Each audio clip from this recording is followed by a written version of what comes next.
Hello, everyone, and welcome to GatherVerse AI Summit 2025, Day 1. I'm Sad Howard, a graduate associate at the Center for New Design and Scholarship at Georgetown University, as well as a first year in the Communications, Culture, and Technology Master's Program. And I will be today's GatherVerse moderator for this roundtable panel discussion called Impact: How AI Has Impacted My Life Already. I'm joined with these amazing panelists today, and I'm excited to get started. Hello, guest speakers. Welcome. How are you all today, first and foremost? Wonderful. Thank you. Really great. Thank you. Great. Thank you. Glad to have you here with us. So what I will be doing now is going down my screen and have each of you briefly introduce yourselves, what you do, why you have come to join GatherVerse today. Let's start with Sam. Hi, Sid. Thanks for having me. Wow. Can I just say I'm on such a high of the good vibes that we just heard from Tish at the fireside chat. I just thought that was wonderful. The takeaway of willingness to integrate and iterate with AI. So I'm a digital transformation leader, over a 20-year career in tech. I started as a COBOL programmer back in the day. And I now have created Connect More and created the Human Code to help us better simplify our communication and connection with technology. Wonderful. Thank you so much for being here with us today. And yes, I agree. I also absolutely tuned in to Tish's fireside as well. Tiffany, welcome. You're muted. No worries. Can you hear me? Yes, we can hear you now. I apologize if any of you all hear a screen reader on the background. That is AI working for me. I am 100% blind, but just to go back, my name is Tiffany Martin. I am the founder and CEO of Visiotech. We work on the research, development, and training of accessible technologies. We're at the intersection of accessibility and AI.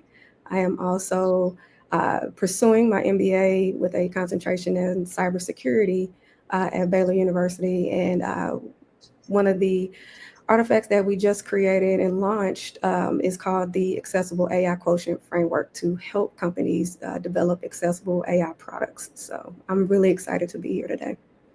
Wonderful, wonderful. Thank you so much for being here with us today. And I sincerely look forward to learning and listening about more about this accessibility aspects and how we interact and communicate and even use AI as well. Thank you so much. Dr. Bradshaw, welcome. Hi, well, it's great to be here. I'm Dr. Bradshaw. I am the lead data science and AI professor at an institution, Campbellsville University. And I've been dealing with AI, especially in gaming, but I did my research in gaming. But my mother had cancer. She passed away for cancer, and I saw that they were doing AI for cancer research. So that's what really heavily got me into AI, to help others that may have cancer with it. Thank you so much, Dr. Bradshaw.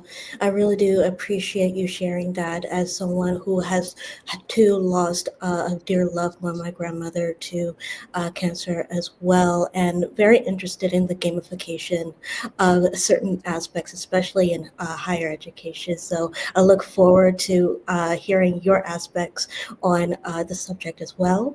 The next on my screen is Russell. Welcome.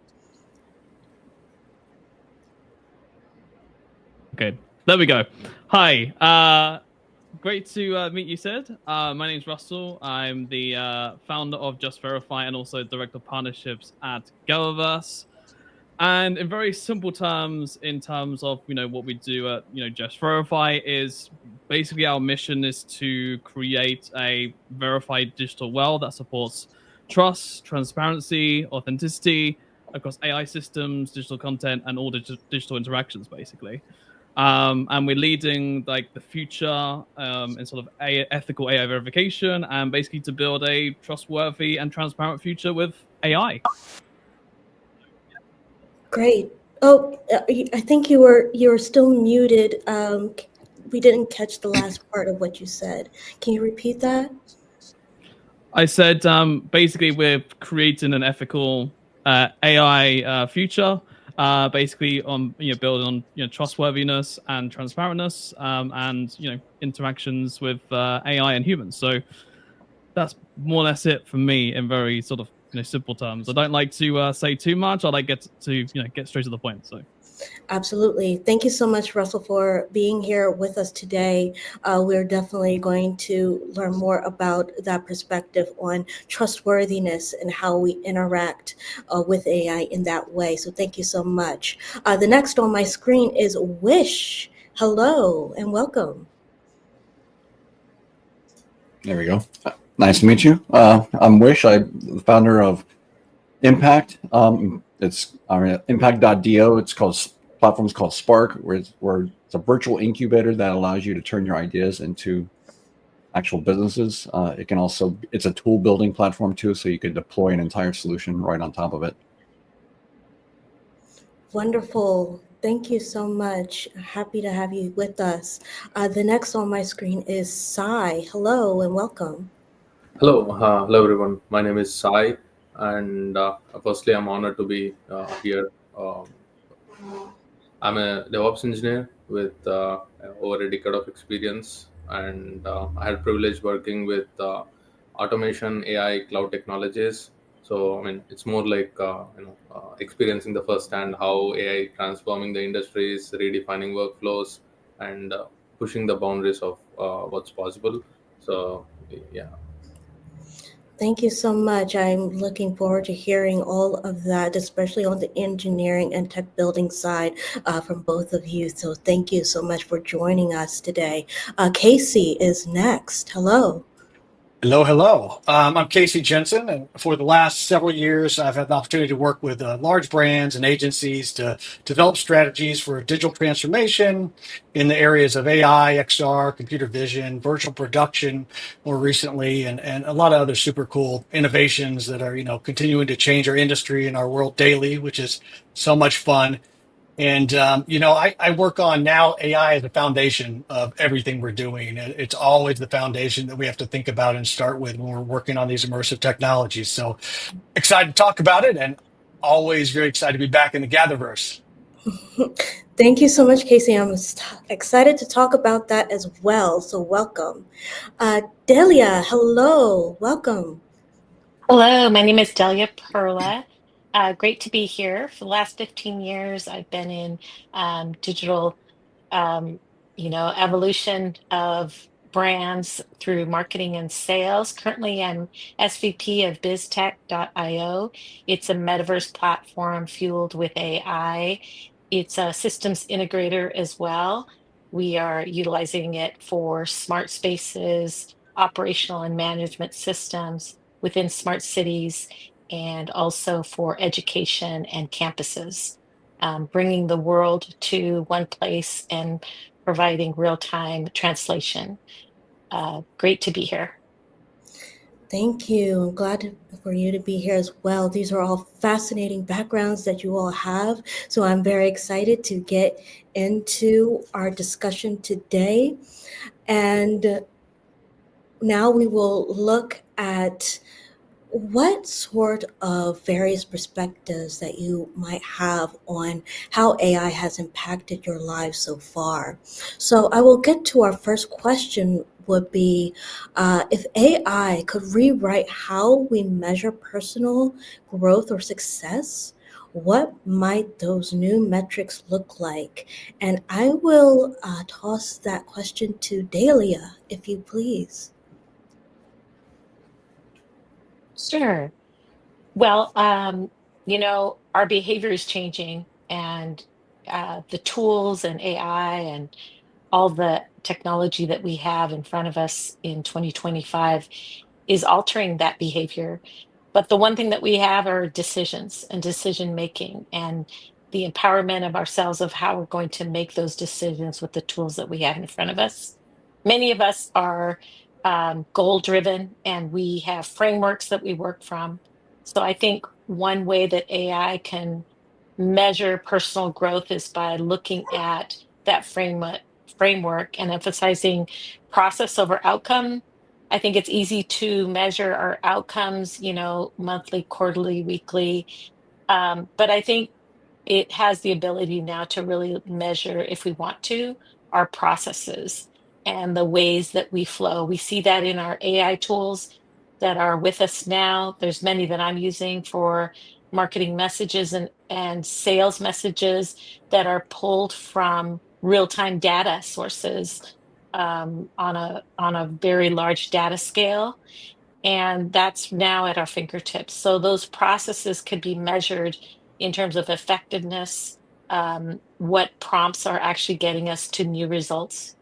I think the interconnectedness over individual achievements can also be measured in kind of new ways with AI.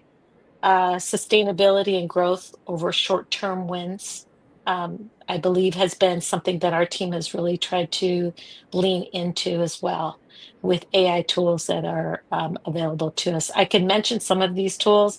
One that I really have seen do such a great job with messaging from a large-scale data set is OG.ai, that pulls messaging of people's searches and people's research that's been published in real time on an active scale. It's something that I feel is not available in a variety of different tools. I'm sure that many people here in this panel can suggest other tools as well. But I think it also can help measure our process effectiveness of how we're engaging with one another, but also with other brands, how we're reaching out and resonating in an empathetic manner based on real-time pain that people feel and that they're expressing online from a research standpoint, from a needs standpoint, and also from a marketing standpoint. Wonderful. Thank you so much for sharing that, Delia. And when we think about the outcome and using those metrics to figure out how can we continue that outreach, continue to even think about not only the accessibility standpoint, but also the innovation standpoint, which kind of connects with what I would like for Tiffany to expound a little bit upon, and then following that, possibly Casey as well. So Tiffany, if you would like to connect with that Yeah, question. just going back to just the measurement, when we're talking about like personal agency for persons with disabilities, just to show the scale, 1 in 4 Americans has a disability, whether that's permanent, temporary, or circumstantial. On a global scale, 1 in 5 people have a disability. So, just hold that right there. And then, for me, I will say just my day-to-day interaction, just the level of autonomy, how am I able to access society, just different day-to-day tasks by myself. At any point in time, I have on 3 devices that is helping me navigate, whether that's, Facebook Meta glasses or an Apple Watch or, the iPhone. I just recently updated to the 16 in order to have Apple Intelligence, but all of these things are working together in order for me to just live a standard quality of life. We're not talking about exceeding, but just matching up to my peers without disabilities. And so, that measurement of how many people are able to, with disabilities, are able to live independently, secure, transportation to get them to and fro from jobs or family, or even when we start talking about healthcare, that's a whole different beast. And so, that would be my metric, if you will, of measuring the effectiveness and the impact of AI when it pertains to just persons with disabilities. And that's not taking into consideration, compound identities and what that looks like from a socioeconomic standpoint. So, yeah. Thank you so much, Tiffany. I love what you said and how we think about those that are really navigating with the tools that are at those that are going through life with disabilities at their disposal. And when we think about those with what you said, compounded identities as well, and how can we not only understand how they navigate through it, but also how can certain innovations and technologies like AI really grasp at going through and understand with those technologies. So thank you, Tiffany, for sharing that with us. And with that being said, Casey, would you also shed some light on how social innovations in technology can even assist with even how we continue to measure that personal growth of success in all aspects of our life? Yeah, I mean, one area I'm particularly excited about is AI's focus on lifelong learning, tracking how we adapt, learn, grow, not just our titles, but our knowledge. I think with all the upskilling that's going to be happening over the next few years, being able to be able to track and to further develop from young age all the way up through professional life, being able to have a record, whether that's using AI to be able to deliver that content, but then be able to test on it and have blockchain where it can be on the blockchain, but be able to have a record of that throughout your life. So we're not just talking about titles or resumes. We're able to really understand and get to see all the stuff we've learned over the years and be able to track and adapt that and encourage students or individuals to be able to reach higher and keep learning and doing even more. And I think that's something we've been missing, and democratizing education and things like this is what I'm really excited about, to be able to see where this goes and be able to track that through these metrics. Yes, thank you so much. And when we're speaking about education, would Dr. Bradshaw continue to shed some light on that as well? AI is going to be very pivotal to education, because back then when I first started teaching, especially in 2008, Second Life came out in 2006. And we had other metaverse environments that were slowly producing, but that was one of them. Taking my whole classroom into a digital space to do platforms and projects and work on their schoolwork gave them a sense of like, this could get good. So when we think about how AI is digitizing everything, because a lot of virtual world platforms are using AI, and even Delia deals with a lot of AI metaverse. So we're using that in education as a way of learning. And it's really specific, especially with research. I've done a lot of research with it over the years. And some institutions are slowly, they're like, well, okay, we have no choice. We have to adapt to it now, because AI is really pushing the metaverse into the next level. And we want to not only focus on just a way we can learn, how can we learn? So AI is really building that bridge with metaverse environments to give us a great focal point to where we can learn and students can learn in different kind of ways, instead of just online or by mail like they used to do back then with correspondence schools. So I think it's going to really help grow the success even academically with students and faculties as well. Absolutely. Thank you so much, Dr. Bradshaw, for sharing those insights, because I've often wondered, how can we not only as students and those that are in academia continue to push those challenges and how at the same time find that balance. Again, going back to how can we find that balance and how we navigate through all of that, especially as we interact with AI in our everyday lives. And I want to go back to what Tiffany said about having our sense of personal agency in our everyday life, because that's connected to our next question. How has AI shifted the balance between convenience and our sense of personal agency in everyday life? And I'm going to put that uh, question to Russell, if you would like to answer that question. Sure. How has AI shifted the balance between convenience and our sense of personal agency in everyday life? That's a big question. To be honest, I mean, it has shifted a lot, like the balance between convenience and the sense of a personal life, personal agency. Like it's shifted so much that we rely on so heavily on AI now that I mean I see everybody like using the words like shaping. You see shaping everywhere, shaping. Everyone says it, right?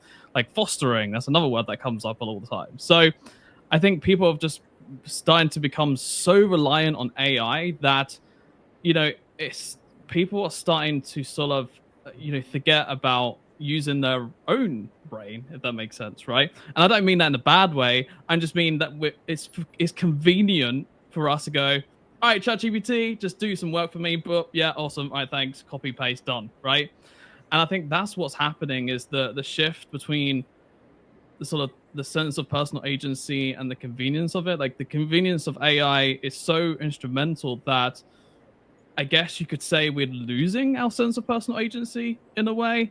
And you know, it's that balance between, and how like you were saying before, Sid and Tiffany, like it's that balance between, okay, use AI for its effectiveness, but at the same time, you make sure that you use your own mind at the same time, right? So it's that balance between both. So that's what I would say personally on this question. Thank you so much for sharing that, Russell. And would you mind if I push it just a little bit further and ask you, in what ways do you think that we may be losing our sense of agency when we are in cultivating that balance between using AI and continue to value our personal agency in that space? It's kind of, I'll use the social media as an analogy.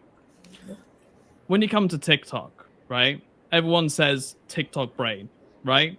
Basically, what that means is people have gotten a shortened attention span now because they use TikTok so much that they become so reliant on it that they lose their personal sense of agency. So, when it comes to that side of things, that's kind of like what I'm seeing with AI and what's happening with AI too. And again, it's not a bad thing. It's just something that we have to get used to and collaborate and work with. So again, the same with social media. Everyone's got used to using social media now and how they use it and what they post and how much time they spend, etc. So that's the best kind of comparison I can give you in terms of how we're losing our sense. And again, it's just you personally as a personal user to using AI have to figure that out for yourself on kind of like how much do I rely on AI, how much do I use my own brain, and how do I work, collaboratively with AI. So that's what I would, say and suggest really. Fascinating. Thank you so much, Russell, for expanding upon that, because it does look like a battle, a battle of wills, which will do we continue to cultivate and how we are engaging with this relatively new technology, new in terms of the public, so to speak. So, thank you for sharing that. Anyone else would like to jump in and really follow up with that wish? Go ahead. Yeah, I think that's a really good question. Because one of the things I think about a lot is how to, with our platform, we do a lot of work for you, but the main point of that is to also teach you why that work that we're doing is important. It's basically a virtual incubator. So there's a lot of work that goes into just how to balance out just doing it and then explaining it in a way that's easy to consume. And I think that's where the agency comes from, is like if we're involved in the process, then we are able to have some agency in it. But if it's just this thing that we ask and then get an output and then we're not actually involved in the scoping of that, then it really starts to like take away from, it really cheapens, I guess, what's being produced in a way. And using AI is not like a regular tool, because it is just a tool, but it's more like herding a bunch of cats and trying to walk across town with it. It's not going to go exactly where you want, and knowing how to herd it is a really important skill. I think one area that I worry about is sort of the subtle influence of our choices. I think back early days of Google when I was there and search. We had similar things as we developed. And I think with this, many times I think people might have really strong views of what they're about to write about or talk about, but then AI can sort of change that view a little bit or take them not to really take that stance. Maybe they're looking at it in a different way. And I think that can be dangerous in some of the stuff we're doing. So I think, we really got to be uh, cognizant of that, hey, these are guides, but, our views, our choices, what we feel, our expertise is important in developing that. And I think sort of back, before navigation came out, and you get those things called a map. That you remember maps, get those, and now I find myself sometimes, even if I know I've been the place 1,000 times, I set my nav and I end up getting there and I don't even realize the journey getting there. That's scary. So it's like we just sort of do it because we're used to doing it now when we really don't need it. And I probably know better routes than Waze in a lot of cases, in some cases. So it's like, I think that's the things we have to worry about as we're developing in this. That is very interesting that you mentioned that, especially when we're talking about maps and especially the GPS. We've been to places, but we still rely on GPS. It's like we've missed that, I guess, cognitive intuitiveness that we know when we look at our sense of direction. So yes, absolutely, that is very interesting, and how we look at it. Sai, you unmuted. You want to? Yeah, I just want to add, in simple words, maybe we are outsourcing it too much of our decision making. We should try to balance. We should use the AI as a tool which try to, empowers us, but not we should not outsource it too much to AI. Whatever the actual decision making should be done by us. I just want to add that point. And can I say, actually, I agree with Sai there. I think it's about integrating with AI to help us upskill, back to the conversation about education, how we upskill our capabilities of design thinking. I think that's very important too. Absolutely. I couldn't agree more, Sai and Sam, especially when we look at education in that design thinking. And when we look at that, especially how we integrate that design thinking, that design learning in AI, and logically, but in what ways could AI tools redefine how people experience the non logical aspects of the human experience, such as emotions like joy or empathy in virtual interactions? And I want to follow up with you on that, Sam.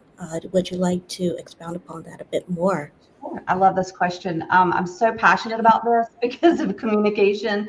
In my journey, that's been, you hear communication is key. And that's one of the things that makes us as humanity, so complex, if you will, right? We don't know what someone is going through, how they're showing up.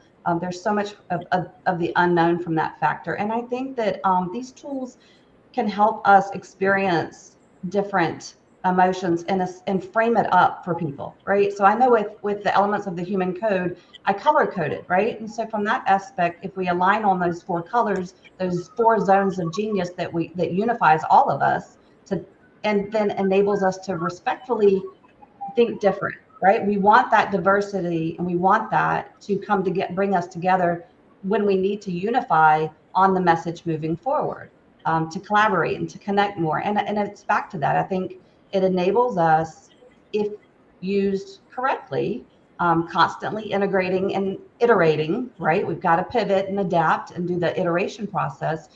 I do think we'll find more authentic connections using technology and AI. I just think how excited, I feel like I can get a spark of joy and fuel my soul when I can put on a VR headset and go to an adventure, another country, and just, maybe hear some of the sounds or whatever, different elements, right? Different sensory input, different conversations, right? Back to Tiffany, I love the conversation that you're bringing, that reality to fact. It's not always about what we see.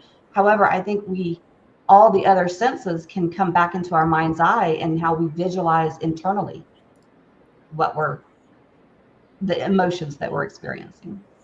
Absolutely, absolutely. And Tiffany, would you like to continue to further comment on that? Yeah, I can. I'll use a personal experience. For me, AI is an assistive technology. That's what it's used for, and it's a gap filler.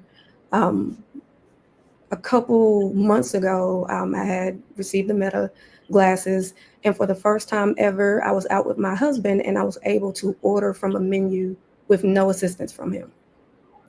And that might seem small, but in the grander scheme of things, I've been blind since 2016.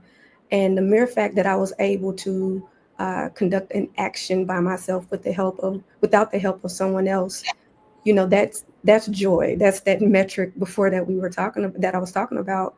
And so, just even the fact that I'm able to engage with all of you all today, because I was able to navigate, my MacBook, which has, screen readers automated, within it. That's AI. And so, it's how we look at it. If we are looking at it as a tool and treating it as such, it does, can bring that personal fulfillment and help expound what we are already, capable of doing, what we already have and possess. They can't take away creativity. We have critical thinking.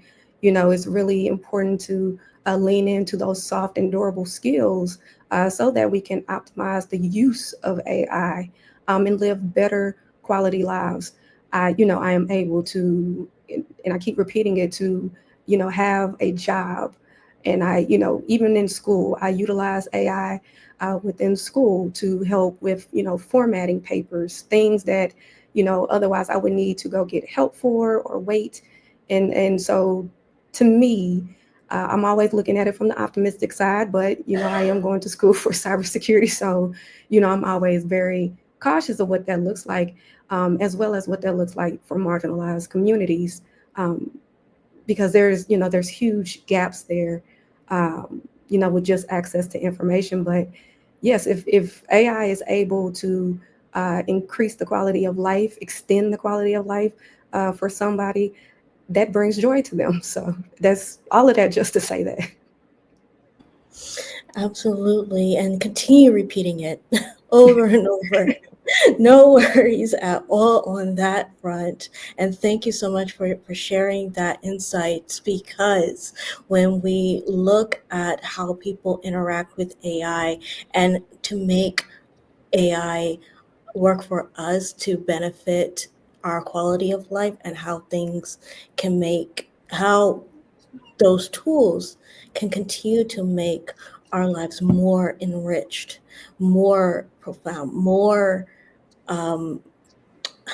what word am I looking for? More exuberant in a way. And I'm also going to borrow, in this case, from Sabrina Princesa Wang. She spoke a little bit earlier, and she said and I'm paraphrasing, using AI in a sense could have a sense of freedom.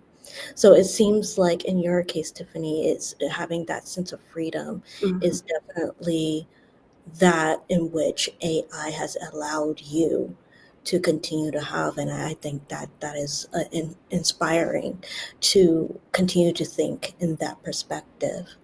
So thank you again. Anyone else would like to jump in on that? Delia, please. Yes. Oh, sorry. Oh, No, go ahead. sorry. Russell, Delia, then Russell. No, Go no, ahead. ladies first. Dilia, you can go Okay. first. I was Please. just going to say, I really loved what Tiffany was saying. I think that, uh, when AI first came out, to me, the exciting part for me was just the democratization of information for anyone, anywhere, in any situation. Obviously, there's some limits to that. Uh, but I think also there's this, from a design and creative standpoint, we could have a meeting that where we know that someone from Greece is going to be on a Zoom call, someone from Italy, and maybe 5 from the US. And we can ask AI, I'm going into this meeting, here's the audience. What are some things that I should be sensitive to or be aware of? Because I think we all have behavioral and um, cultural gaps in our understanding of people. I think we're all growing in that. And I think we all have different values around that as well. But the ability to now democratize our empathetic hand to how we approach people, conversations, meetings has been also a great one. And I think Tiffany's um, example brings up just another huge population and point to understanding, maybe not in full, but just having the opportunity to understand what people are living with, how they're living with, and how to be sensitive to situations where we're gathering and being a part of meetings with as well. So I was just going to add that. Thank you, Delia. Thank you so much. And Russell, what would you like to add to that? I wanted to take this question from a different angle. Now, what I'm thinking is AI allows us, especially when we have AI agents work on our behalf and stuff like that, AI allows us to have free time and freedom, right? And what a lot of people have missed, whether they're, working through the pandemic or just working in general, like very hard, like 48 hours, 40 hours, 80 hours, 100 hours, however many hours they're working, right? What people do miss is human to human interaction. So what I think AI can actually do is, when it comes to an emotional standpoint, is allow you to free up your time so that you can have human to human interactions to allow you to experience those old emotions which you miss, whether that's with a loved one, whether that's, it gives you the free time to be able to, hang out with friends, have drink, have laughter, have a good time, and get the free time back in order to do that. So when it comes to sort of like experiencing emotions, as in like for human to human, and allowing AI to allow that to happen again, allow humans to flourish together again, I think that's a great way in kind of how AI can allow us to have joy with other people, or even empathy with other people, so that you can congregate together to have fun times together again, and bring back that old sort of tribe human experience together. So I just kind of went to look at a different angle and to say, this is another way in which it can allow for you to experience emotions again, but with humans to humans, and AI doing the work for you in your behalf. So Thank you, Russell, for that interesting perspective. So I'm just seeing the juxtaposition of Delia's perspective on using AI to fill in those gaps to help us better engage with those that are of different backgrounds and culture, and in the way democratize that aspect, whereas you, Russell, are speaking to, well, let's just do what we need to do with the AI so we can free ourselves, so we can get back to that humanity too, so we can and please correct me if I'm wrong, but to put down certain aspects of our technology and get back to that human connection that we have. So right. I'm very curious. Go on. No, please continue. No, I was agreeing with what you said. Yeah, absolutely. In a Okay. nutshell. Yeah. And I think it's important that we have that, because it's kind of like we're missing that. Everyone's just stuck at their computers all the time, or just looking at their phones. I mean, God damn it, get away from your computer and put the phone down and start talking to people again. Like, have a good time, talk to someone, talk to your neighbor, whatever. Like, Yeah, absolutely. Thank you so much for that perspective as well, because it really gives food for thought about, our people have that will to put that down, or as what Delia is describing, we kind of need AI in a way to help us better communicate with each other. So I'm very interested in that juxtaposition of those two instances. So anyone else would like to have oh yes, Wish. Yeah. One last piece of it. I would think that as I've worked with AI more and more, it's a conversation that you're always having. And I've realized that because of how I don't want to say sloppy, but for lack of a better word, sloppy AI can get, you have to pay more attention to the content that's being produced or the conversation that you're having. So you have to craft your questions a lot better. Like prompt engineering is a legit skill. And so I'm realizing that the you know the for like I don't know what you would call it, like the failures of AI are making us better humans. We can communicate better with each other because we're forced to learn how to communicate better with this machine that has a ton of limitations. That's well, thank you. Thank you so much. That actually is another interesting layer to that conversation. And in the interest of time, we're going to have to move on to our next question. With that being said, in what ways has AI changed how people interpret the concept of privacy in their daily routine? So we have this tool, but it needs so much of our data to process, to understand us, to help better assist us. So when we think about that, and I'm going to pivot this question over to Casey and then Sai. What do you think about how we really engage and interpret this concept, and sometimes it's often elusive concept of privacy? How does that, in your perspective, impact us in our daily routines?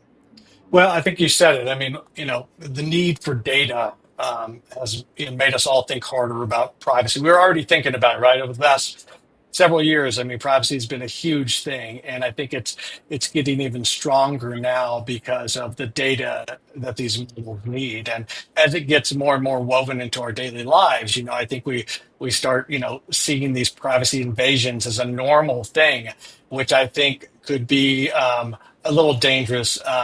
As we shift, that we really need to watch it closely and not just take it for granted that it is a normal thing. We've got to have regulations and things around it so we can feel safe. And I think it gets where it's so great to use it and it's so amazing that we sort of just let it go. When you were talking about emotions, I was thinking about, I talk to ChatGPT every morning when I'm walking my dog. I'm sort of going over my day, setting up agents and doing different things about different tasks for the day. And the other day, it said to me, it said, Casey, you sound more stressed than normal today. What's going on? And I did have something going on. I was more stressed. So emotionally, it knew that I was more stressed and started to learn me. And I was like, what have I said to this thing? What do I said that I don't want to say too much about it? So it's like you start really thinking about your privacy. And as you get more emotional about it and you start, it can pull you in with that and you start relying on it. We have to really think about our privacy and be able to understand that, we have to put parameters around this, at least until there are more standard parameters around it that we have to make sure we're worried about. And from an enterprise corporate standpoint, I mean, that's one of the first things that the companies bring up when we're talking about building out models or different things is the privacy standpoint has been the barrier to a lot of things. Wow, thank you so much, Casey. Sai. Yes. Yeah, I agree with what Casey mentioned, and also I would like to add a few more things to it. Like, I mean, we cannot stop what data is being getting collected. It could be small things. It could be from our Fitbit tracker. It could be from our smartphones. It could be from our home devices, and like facial recognition technologies everywhere. Like it could be surveillance and other things. Like there is a lot of data being collected. But we cannot prevent few things. We, of course, restricting few things is stop us from growing ahead. But at the same time, what I feel is more transparency and more ethical guidelines need to come from both government and also the industry leaders, where together they need to shape these ethical guidelines and maintain this trust in AI systems for common public, or regular users or consumers, so that we can they'll be held accountable of how they handle the data, and at the same time, individuals will be empowered, and also the technology will be moving ahead in the right direction. So that's what I feel about. Thank you so much, Sai, for sharing that. And when we look at looking forward ahead, I'm going to shift to our next and final question for the day. And please feel free for everyone to share their final words on this. Can AI be a source of inspiration, pushing individuals to imagine possibilities they might not consider on their own? Sam, I'll start with you. You start us off. Thank you. It's been a pleasure. Thank you for the time here, the time and energy from everyone joining us today with this gather. I love the book. Priya Parker, I believe, is the author for The Art of Gathering, and I feel like we've truly experienced that today. So I'm grateful for that, and I think it's a source of inspiration because, again, I believe in the way that we live right now. Maybe it's difficult for individuals to really dream big, to think big, to adventure. Like when we were really young, and that spark, right? What was that inside our soul? And so I think that the more we can experience through AI gives us that chance to dream again, right? To dream again. Oh, See thank where you it so goes. The adventure. It's infinite possibilities. Thank you so much, Sam. Dr. Bradshaw, please share us your final thoughts, and then Russell. We're going to rapid fire. AI can be a huge source of inspiration because I have created an app to, I've had the Apple Watch, I have the Fitbit, and I was like, well, you know what? I wanted to measure blood glucose levels. So when I created this app, I thought AI would be a mirror to what I want to use for my prototype. So it really inspired me to really go forward with this, to create an app to help diabetics all across the globe and to measure their blood glucose levels. Because I saw a lady pass out and it was just her having low sugar, you know? So I thought this would be a great opportunity, and it's a real great inspiration because we can use AI in that effect, and we can use it in the educational realm to really help and push the envelope to help people really manage AI well, but also use it as a tool and really go far with it. Thank you so much. Russell, what would you like to add? Yeah, I mean, I won't go into the verification side, but one thing I will add is, in terms of kind of like being a source of inspiration, what I love to do, it doesn't matter which the AI model it is or which AI tool it is, what I love to do is brainstorm, right? Just go backwards and forwards with AI and just say, right, I think this, I think that, etc. And how Wish was saying, right, prompting it in the correct way and asking the correct questions so you can get the right outcome and the right answer to what you want. So in terms of pushing individuals to imagine possibilities, I really think it can do that. And also, each model is different. Each model has its own personality and kind of what it can do and how it can help you and how it supports you. So it just all depends on the model and what you're using. But overall, can it really help push imagination? Absolutely. You just got to, like I said, ask it the right questions and do it in the right way, and you'll get there. That's all I have to say. Thank you, Russell. Absolutely. Wish, any final words on this? Sure. I think a good part about AI is when you're, like Russell was saying, depending on what model you're using, if it's just the regular ChatGPT, it can be pretty straightforward, in my opinion, kind of very bland. The way we use it, we have companions that are crafted personalities, like Sparky. He's an entrepreneur's best friend. He's a little puppy that is a hype man. Like, he hypes you up and tells you if you've got a good idea, but he'll also tell you if you've got a bad idea, and that if there's an issue that you need to work on or what the challenges you're going to face. So it's not just about solve this problem for me. Like, he's teaching me the whole time, and I find that to be very inspirational. Like, as I learn new things and the whole journey of starting a business, like I thought I knew what I was doing. I didn't, and AI has like really helped push my limits on what I knew and what and how quickly I can actually consume that information as well. Oh, wonderful. Thank you, Wish. And as we continue to speak about these AI tools pushing our limits, Tiffany, would you like to share any more aspects to this discussion. Yeah, and I'm listening to everybody, and I'm just getting excited at the possibilities.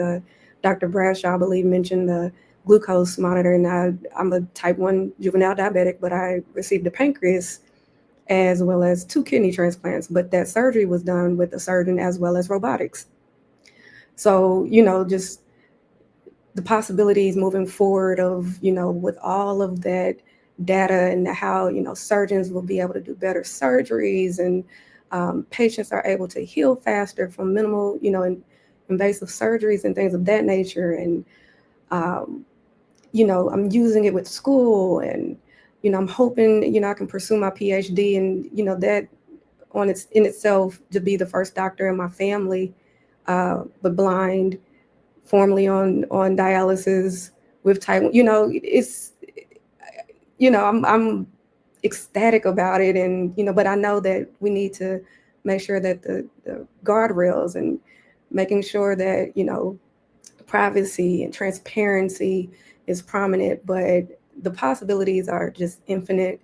I'm excited. I'm hoping to, one day maybe nanobots can rejuvenate, cells with my retinas, and I could see one day. I'm thinking as far as like what that could possibly be. And I know if it's not in my lifetime, I know it'll shortly, come afterwards. And so I'm just ecstatic about it, and I can't speak enough about. We could stay on this call all day, but I'm excited.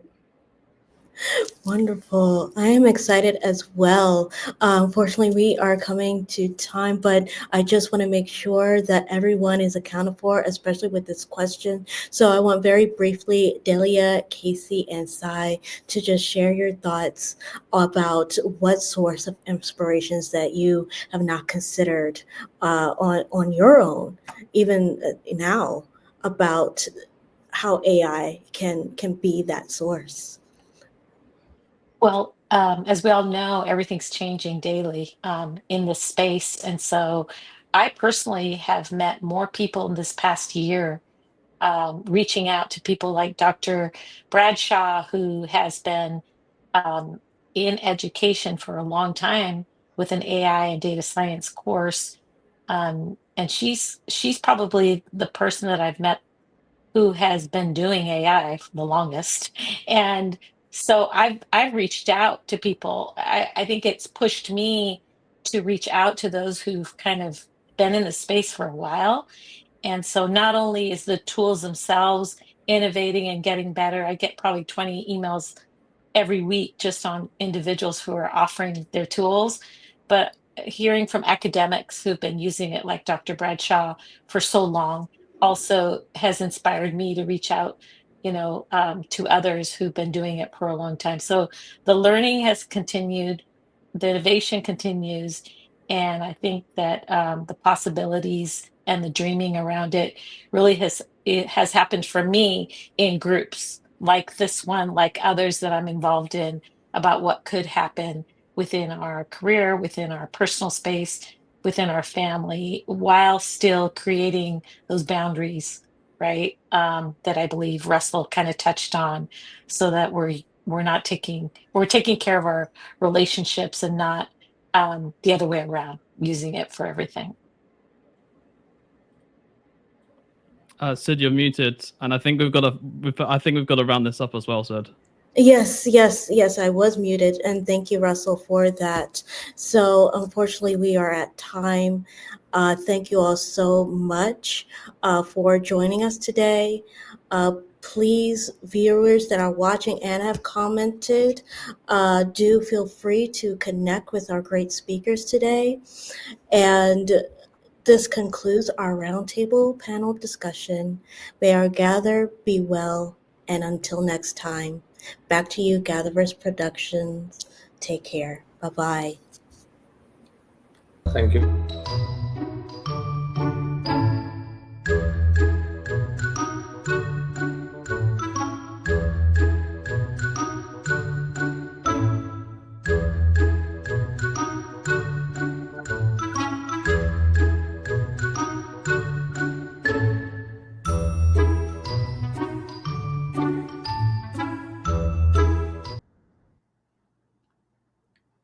This has been an extraordinary day one GatherVerse AI Summit.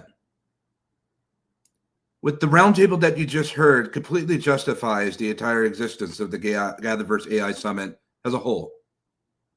Collectively, with the firesides and expressions, talks, and roundtable discussions, it's been well worth the ride thus far. I believe one day, 1 week, 1 month, 1 year, perhaps dozens, we'll look back on such occasions as this, as brief as they come. We'll arrive to the conclusion of the consideration of how apropos, how appropriate was it for all of these individuals from around the world, these experts, if you will, these humans, to express such things at that time. We're heading into the frontier of intelligence at such an accelerated fashion that there's no turning back. The only way is forward. And collectively, we hope that we do it with common care and consideration. I believe that one day we'll come to see that AI will communicate with its own self in its own language of expressions. And that it will be our responsibility to help maintain the integrity of the current disposition on how they operate and conduct in this life, in this world.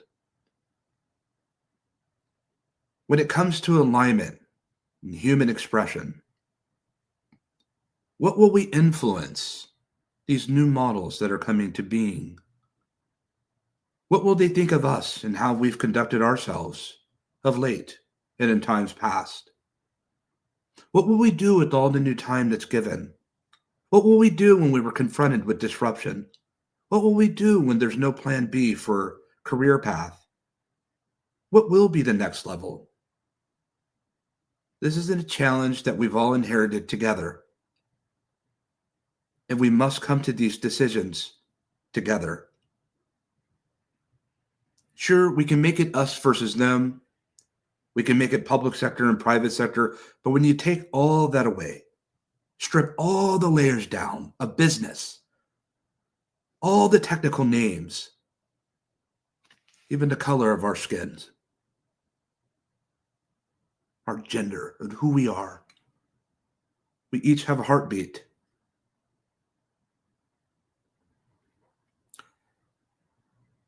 Share this with those you know. Let them know that a group of people took time on a Tuesday, February 4th, 2025, a little bit of their time, a little bit of their life they'll never get back, to share expressions with the real hope that it leads towards human betterment, not just for them, but for everyone. Tomorrow we assemble at GatherVerse AI Summit 2025 Day 2. There's much more to explore. And lastly, I'm seeing all types of organizations come together with the real hope for betterment for all. We're with each of you, the ones we know of and the ones that we don't. And collectively, as of today, when we do meet, we'll know that our gather was well. We thank each of you for your time, your heartfelt patience, and your collective care. Thank you.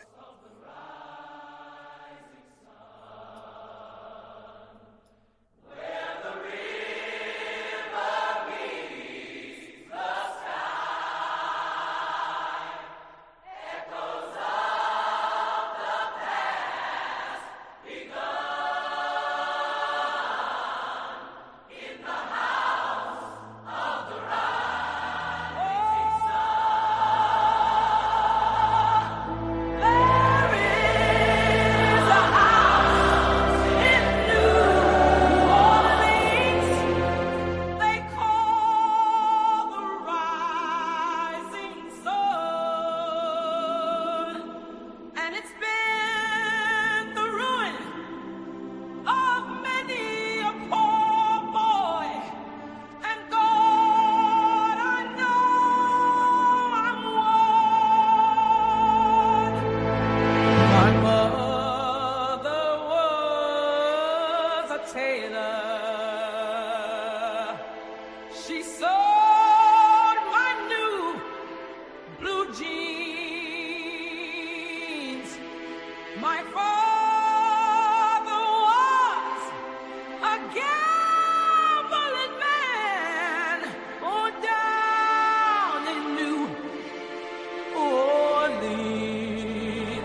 Now the only thing a gambler needs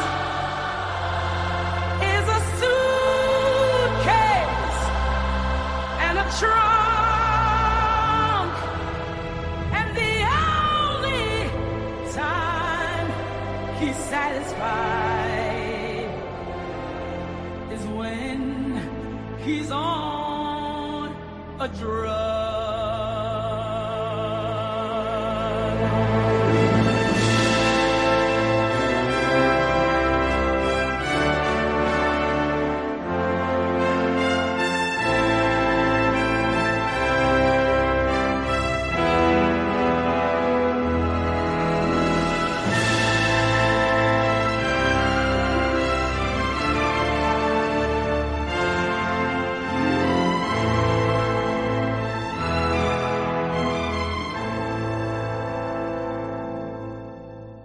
Oh, mothers, tell your children not to do what I have done.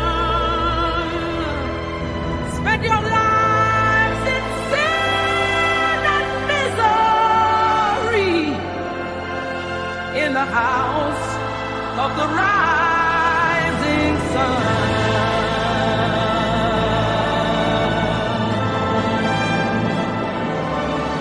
Well, I got one foot on the platform, the other foot on the trail.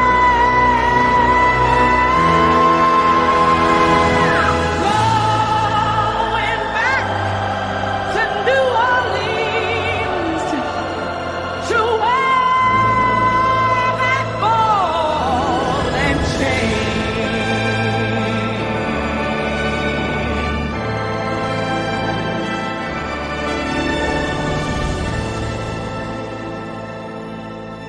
Well, there is a house in New Orleans they call the Rising Sun, and it's been the ruin of many a poor boy, and God